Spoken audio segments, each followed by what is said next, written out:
like basically when it comes to Timian, Zacharias will definitely try to instill in him that Zacharias and the rest of the group is his only friends now. Again, pointing out that the Sir Balin left him to die down there, and like he didn't. He was unreasonable, and he should have been smarter, and sort of hinting that Zacharias and the rest of the group can certainly give him better guidance. He will again stress that Mithra never did anything to help him, and even though he has heaped prayer upon Mithra, she or he has not answered, and the ones who answered were the so-called enemy. They have actually saved him and cared for him. Who is the real evil when in the face of all of this. He will also point out that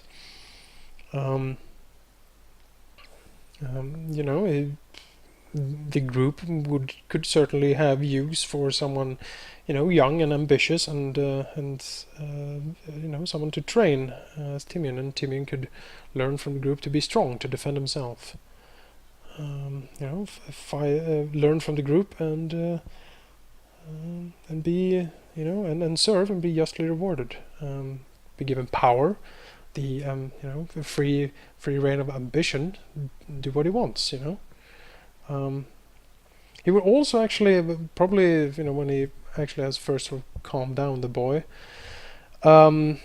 he will actually inquire about him, like any information he could actually give Zacharias and the group about the order. Oh jeez.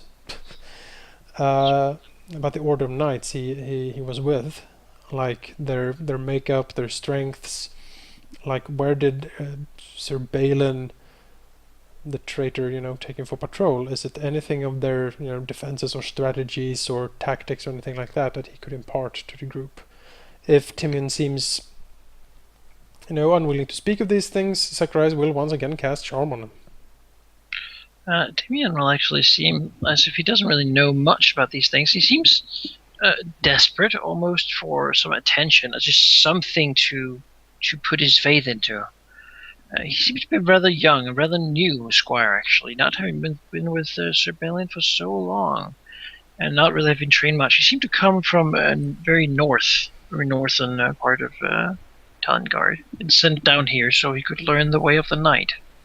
Oh, well, since Zacharias is also from, mountain regions, he'll try to connect in that and sort of, speak of the north, like, invite Timian to speak of his homeland, and, whatever he did up there, and, how come you became a squire, like, where were you working with a knight up north, like, were you posted somewhere, how did you come into squiring, basically try to, for Timian to sort of, divulge secrets for him about his personal life or his experiences. Talk and say that he served as a sort of a squire almost, a little bit in a place called Ballantine, where he's from. His family has some business there, north, and he was selected though because basically his family didn't think there was any future in that, so he was sent down south to a knight, and he didn't really he liked it, just sort of having it easy basically. Although he does kind of want to be a knight, he just doesn't really see himself as a knight. And he'll say that he was sometimes confused that the people who were supposed to be so good would do so terrible and sort of deceiving things to each other. That he noticed it. Yeah. Zacharias will, of course, nod and be very friendly about these things. And one of the officers even had an affair with a fellow officer's wife. Mm. And as far as Timian knows, that would still be going on today. So this probably helps with his with shaking his faith.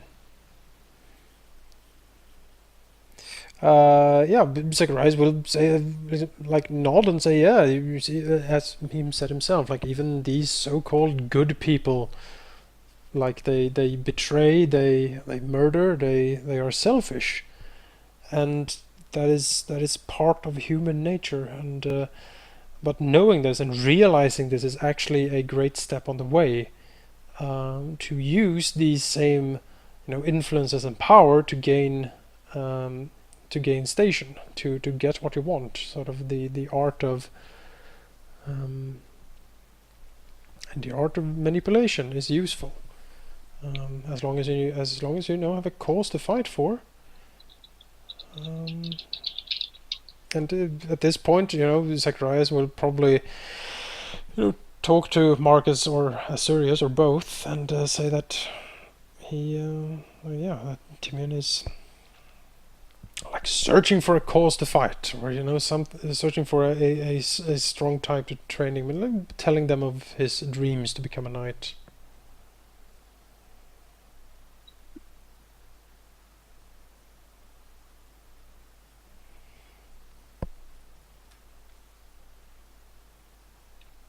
Well, Zurius will definitely be interested by this, and along with Zacharias, he'll definitely go ahead and help support these same ideas in him that the Knights of Mitra have been doing things incorrectly. We can help him. We can train him, etc., etc., etc. And as I said, when he seems to be opening up to us, I'll show him that we're good by I'll heal up some of his wounds. Sure. And I guess then it's up to Marcus if he wants to sort of take time to train him.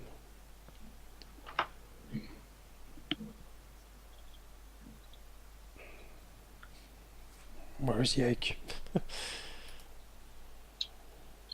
Where in the world is Yake? Mike was muted. That's fun. Yes, Marcus would say... wait. So, basically, just to recap for myself, Timian is like, he doesn't see like a cause. Like, he needs a reason? Or... basically, just something to cling to, since everything he believed in has been rubbed, shaken quite severely. What is right? What is good? What is okay? What is wrong? Doesn't know. Well, Marcus would agree to at least attempt to give him those things. Him being a new squire, and me being a semi-experienced knight. I know of these things that he's looking for. Alright. Again, most of your time will be spent training together, but you do have some time at the manor.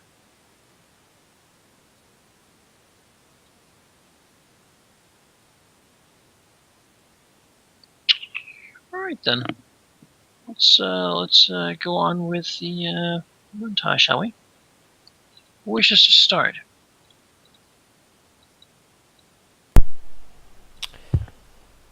How about Cheap? Alright, Cheap. Sure. Okay. Mr. Thorn will have quickly realized that Chiron's most prominent attributes are his ferocity and his strength, which is really obvious. He rarely hesitates when it comes to combat, and yet he does not act as fast as he should or could. He takes too many things for granted, for example, being feared by his enemies, or that other people would not dare raise a hand against him, who is clearly superior. And those things clearly aren't always true, as he has experienced. Chiron's training during the first month consists mostly out of normal training with the group, but with a little twist. Every now and then, masked men with sticks would appear out of nowhere, ambushing him not only during breaks in his training, but in every situation imaginable, trying to fight back appeared futile, since they would hit and run, the results ranging from him being annoyed to quite badly bruised. All right. Marcus? So Marcus's skills seem originally to address this thorn to be that of taking the attention away from his allies, but sometimes even the so-called tank has to beat a hasty retreat. But Marcus at first isn't quite so good at this whole retreating thing, and as he found out the first time after being beaten to a pulp by a mob of goblins while trying to run away. So, that's how that went. And that's happened quite a lot during the first month of Marcus's training. Zacharias. The first month of Zacharias' training is, most of it with the group, trying to use his magics and his intelligence to, aid them. And Thorn, recognizing the keen mind that seems to be within Zacharias' head, it encourages him to use his intellect to devise plans, to be ever watchful over the battlefield, and use it to basically try to spot ambushes and such. Pitting the group against increasingly difficult strategical odds, requiring Zacharias to be very fast on his on his feet and thinking, and his eyes ever watchful for the changes in the battlefield. That could be, traps, spikes, sudden ambushes from hidden enemies, things that Zacharias slowly but surely, starts to recognize and starts to see these stratagems and being able to counter them. Basically, a slowly escalating, almost strategic game of chess between Zacharias and Adrastus Thorn.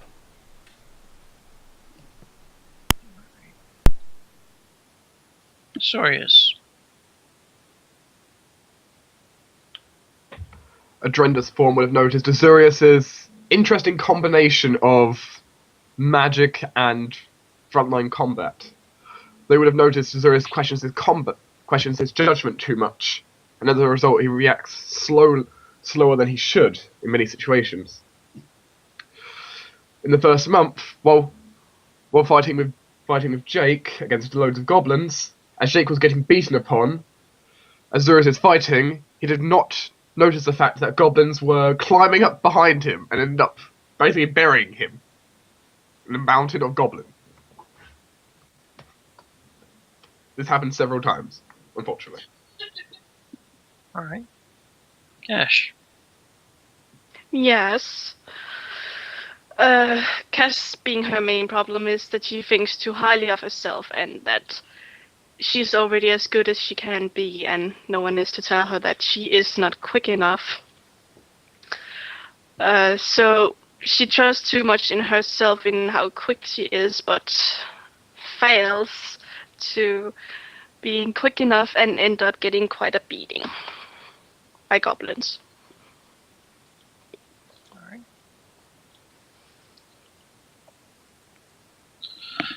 Karen. Sorry, what? Second month. Alright, yeah. During the second day, Kyron will have learned his lesson. Month, yeah, sorry. Will have not quite learned his lesson, but he is definitely more watchful and occasionally looking where he wouldn't have looked before, expecting something to ambush him.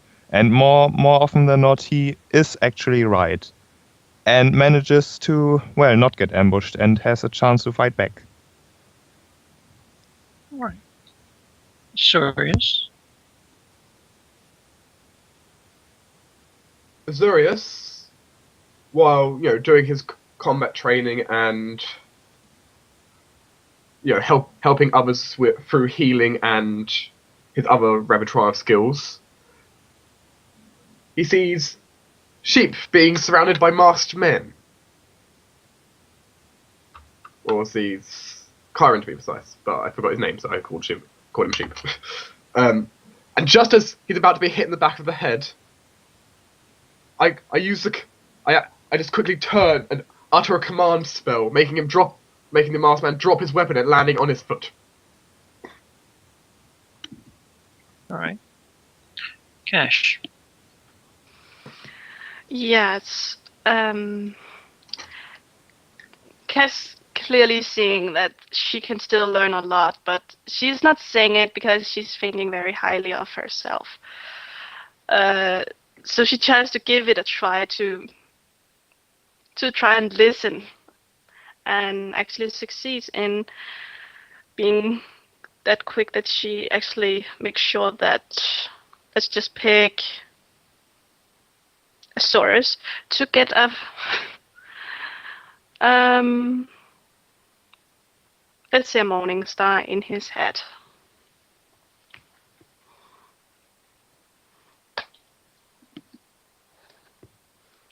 I have nothing against you, Dark Destiny. Zacharias. The game of strategy between Zacharias and Thorn escalates, being Thorn putting them up against ever more fiendish and devious situations and scenarios. Zacharias puts his whole being in mind into trying to breaking out of all of the traps and fiendish plots that Thorn throws against him. He is seen not sleeping very much at all, usually in his chamber or out in the field, always scribbling on in a notebook, reviewing maps, and sort of drawing detailed sort of pictures of the surrounding area, and trying to devise plots and strategies to exploit it. Being always going for more detail, always going for more and more precision in his drawings and in his analyses.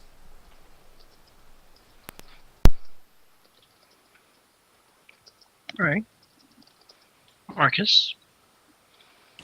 During one training session, once again involving group combat, Marcus noticed Zacharias being snuck up behind by some various beastie that was part of the combat. And he tried to break away from the group that he was combating, and partially succeeded. Unfortunately, he was slowed down just enough that he was unable to reach Zacharias in time, and Zacharias was clubbed about the head. He eventually managed to reach Zacharias and help him, but not at the expense of his own wounds. All right. Zacharias. Having become almost fanatical in his devotion to trying to outsmart Thorn, Zacharias almost by the end of the third month is visibly like shaken from the rest of the party. He is mumbling a lot to himself when he thinks no one can hear him. Words like the frailty of the sort of the human body. He seems to curse his own condition, not being able to react quickly enough, not being keen enough in his observations to outsmart the cardinal, who seems to be a fiendish opponent indeed. It all, however, seems to be it really is a battle of attrition between the two, as Zacharias is pushed to the brink of desperation, as I said, to come up with a stratagem to sort of beat the situation, and he actually finally does in a extremely bold and dangerous move that almost cost the party a lot of their well-being.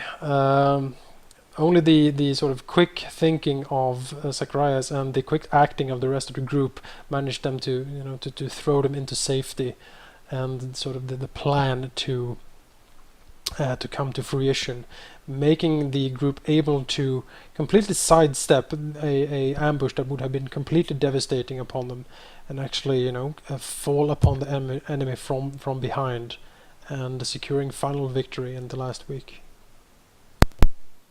All right. Cash. It's so random who you choose. Yeah. Fine.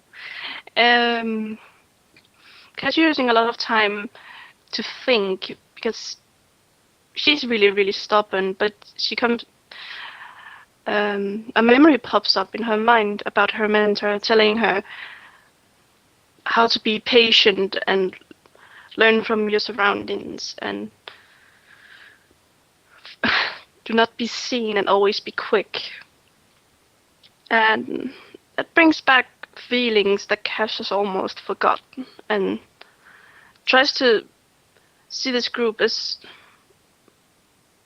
like when she were with her mentor, whom she was very close to, and she begins to trust the party more, and still more as equals, and not thinking so highly of herself all the time. And she actually succeeds in being very, very quick and kill a guard before he even notices she's there. And she sees that, in her mind, she sees that who really truly taught her to be that quick and that good at being stealthy and quick is not only her, but mostly her party. But of course, she will never share that with any of you. All right. Serious. Before Zacharias could secure us victory in that final week, during training, we all got quite heavily ambushed by a large group of attack dogs. How the others fared in this, well, that could be up to them, but Azurius, just before he got bit, managed to just swing round with his hand, grab the attack dog that was about to bite him round the neck, and permanently burn his handprint in with touch of flame, singeing the dog to death. Showing that his reactions have finally been increasing with the number of ambushes he's been having to deal with over the last 3 months. All right.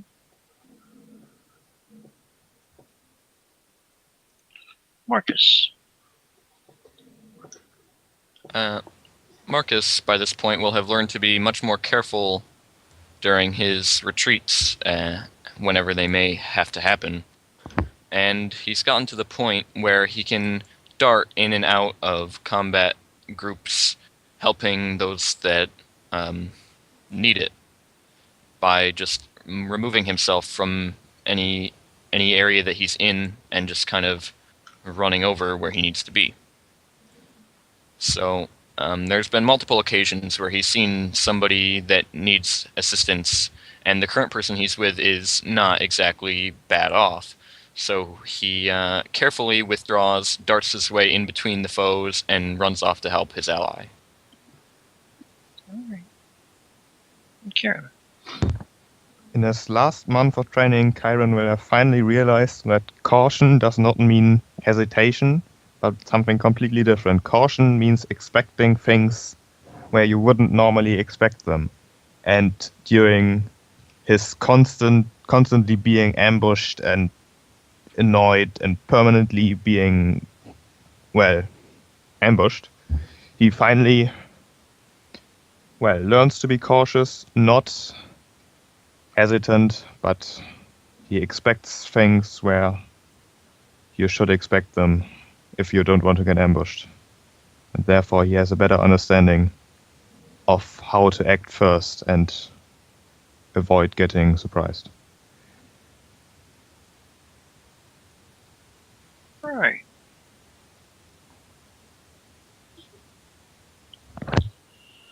At the end, these 3 months, the Cardinal again brings you in, this time to a feast, celebrating your finished training.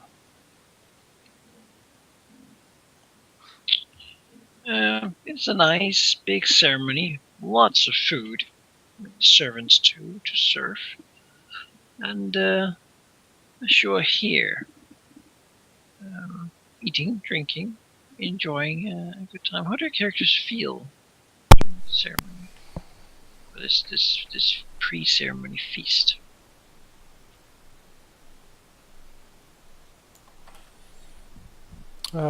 Zacharias is tired but extremely happy that training seems to actually finally had sort of paid off, and he seems quite pleased with his own performance. He is again feeling quite confident with the rest of the group, and perhaps almost feels like he is among people he can trust, although like Lady Cash he would probably not admit that.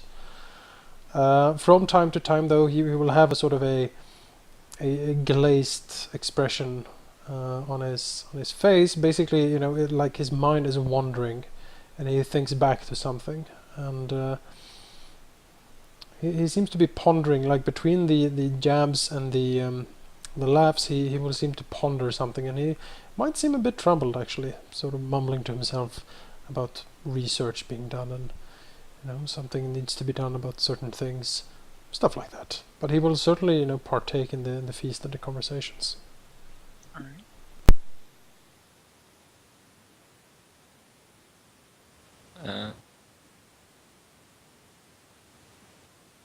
You want to go? Marcus, yeah, I'll go.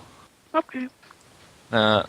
Marcus feels like he's among people that he can trust to remain loyal to himself and to the group as a whole. So, in conjunction with that, he doesn't feel like he'll have to kill anybody, or at least attempt to. Which is a good thing, because that's something that he likes to feel. He's felt it all his life, and he doesn't want to feel differently. He seems to be cautious, more cautious now at least than he was when you first met him. But he still seems to be kind of carefree, at least around the group in private like this. And he'll certainly partake in quite a lot of the feasting, mainly wine. But he seems guarded somehow.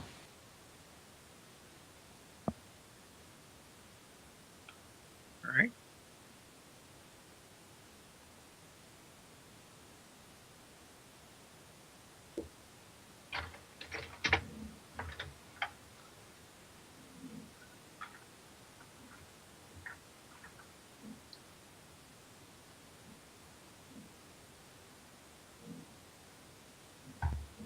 Anyone else?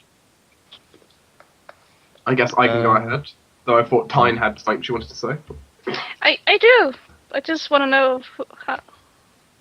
I have the most charisma, I think. I have 20. Yes. Cool. Well, Caspian clearly feeling much more secure with the. Oh, Jonas, that's cute. With the group, and she tends to drink a lot more and be a lot more friendly, and very outgoing, especially when she is going to drink. And she occasionally makes a lot of bugbear jokes about how easy they are to manipulate, and how fun it is to live in a bugbear camp. She goes all weird sometimes, but she sometimes go a little too friendly, but that depends on how your character reacts, and that's gonna be the one with most charisma, so that's gonna be Dark Destiny. And she goes really friendly and goes around, wanna go with my slave to my room, and then maybe she got too much and maybe tend to throw up sometimes. But she's really happy. Well, that happened. How loud is this suggestion? Does the rest of the group notice this? Do you want to go back to my room with me, Sirius?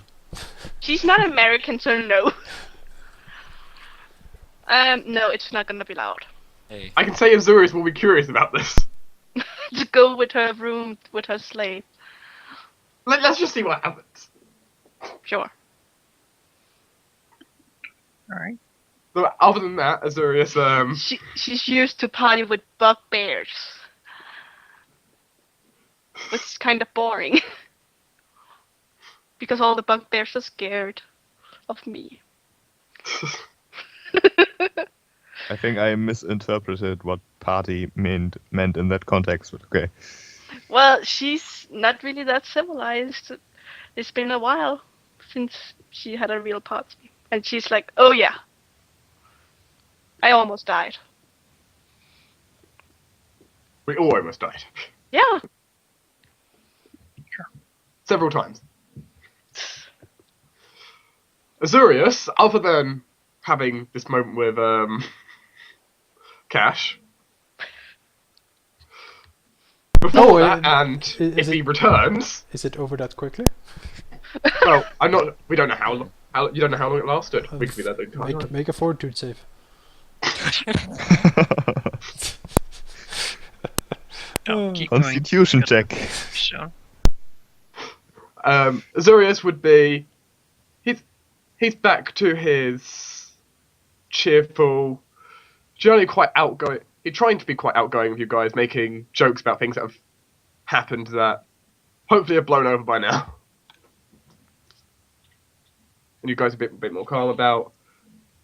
But we've just been enjoying the food, drink, and just really glad things have ended.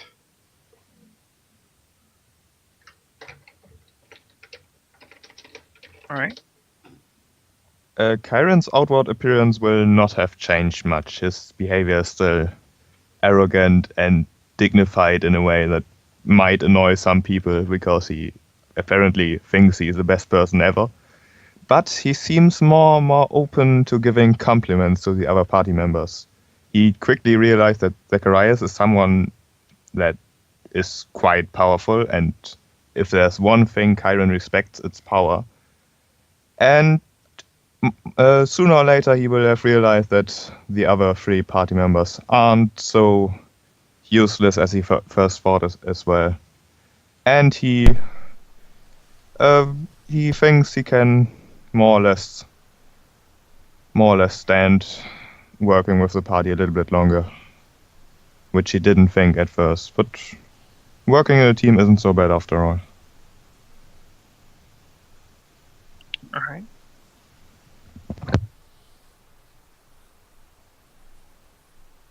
Alright. The feast lasts for about a day almost. And next you're given to sleep out, and then you're called into what seems to be more a formal ceremony. You're asked to come in your battle gear and be ready. As you enter a small room, there's sort of a circle, and on the floor there's a pentagram. You're each put at one of the ends of the star in it. Around there's candles, some thick, sort of heavy smoke almost. It's moving out of the room. It's very dim. In the middle is addressed as Thorn. Now finally, yes, it's moving in. Now finally moving around. Instead of just sitting and enjoying the spectacle. The ritual it is quite long and involves many prayers. Infernal. Sort of the height of the ritual is when Adrastus Thorn summons the barbed devil, calls forth a slave, and lets the devil rip out the slave's heart and eat it. Adrastus then takes a silver anatheme and draws some blood from the devil, mixes it up with the hot blood of the sacrificed slave, and sort of adorns that on his unholy symbol, which he then presses against each of your foreheads.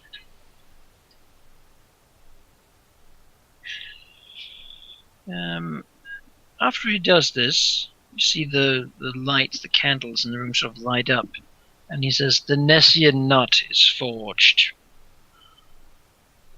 She looks out. "You shall be my Nessian knot. You shall be my soldiers." He looks around, and just in time, my ship has arrived. I will call you in soon. Be ready, and you shall learn of your first task. You're one of the knots, the Nessian one, and as such, you shall be my utmost task force. For this, he leaves you in the room to basically sit around. The devil disappears as well. Hmm.